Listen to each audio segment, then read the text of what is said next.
మార్చి నుండి నేటి వరకు పదవీ విరమణ పొందుతున్నటువంటి ఉద్యోగ ఉపాధ్యాయులకు ఒక్క పైసా కూడా అందజేయడం లేదు.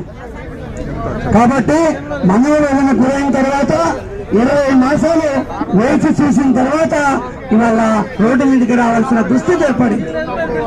మరి మిత్రులారా, అన్న ప్లీజ్ దయచేసి మిత్రులారా, ఇవాళ 700 కోట్లు ఇస్తానన్నారు.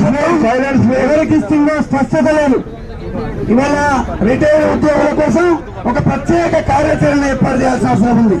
ఎందుకంటే 13,000 మంది ఉద్యోగ ఉపాధ్యాయులు రిటైర్ అయితే అందులో ఏ ఒక్కరికి కూడా ఏ విధమైన జీపీఎఫ్ కానివ్వండి, కమిటేషన్ కానివ్వండి, టీహెచ్ఎల్ఏ కానివ్వండి, గ్రూప్ ఇన్సూరెన్స్ కానివ్వండి, ఎన్కాష్మెంట్ కానివ్వండి, ఆఖరికి చివరికి డిఏ ఏరియర్స్ కూడా ఈనాటికి లేదు.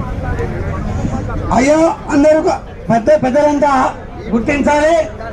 డిఏ ఏరియర్స్ 17 ఇన్స్టాల్మెంట్లు ఇచ్చారు, 28 ఇన్స్టాల్మెంట్లు ఇచ్చారు. అందులో మొదటి డిఏలో 2 ఇన్స్టాల్మెంట్లు మాత్రమే వచ్చాయి. ఒక్కొక్క ఉద్యోగికి 3,000 నుండి 4,000 మాత్రమే వస్తాయి. ఆ 3,000, 4,000 కూడా 2 ఇన్స్టాల్మెంట్ల తర్వాత ఎవరికి రాలేదు. అంటే ప్రభుత్వం ఎంత వివక్ష చూపుతుందో అర్థం చేసుకోండి. 3,000 రూపాయలు కూడా ఒక ఉద్యోగికి ఇచ్చే అవకాశం ఈనాడు ఆర్థిక పరిస్థితి ఈ ప్రభుత్వానికి లేదా అని నేను ఈ సభాముఖంగా అడుగుతా ఉన్నా.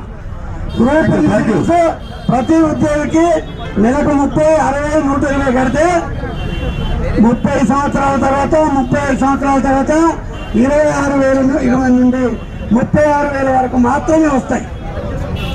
అలాంటి 36,000 కూడా ఏ ఉద్యోగికి ఇవ్వడం లేదండి.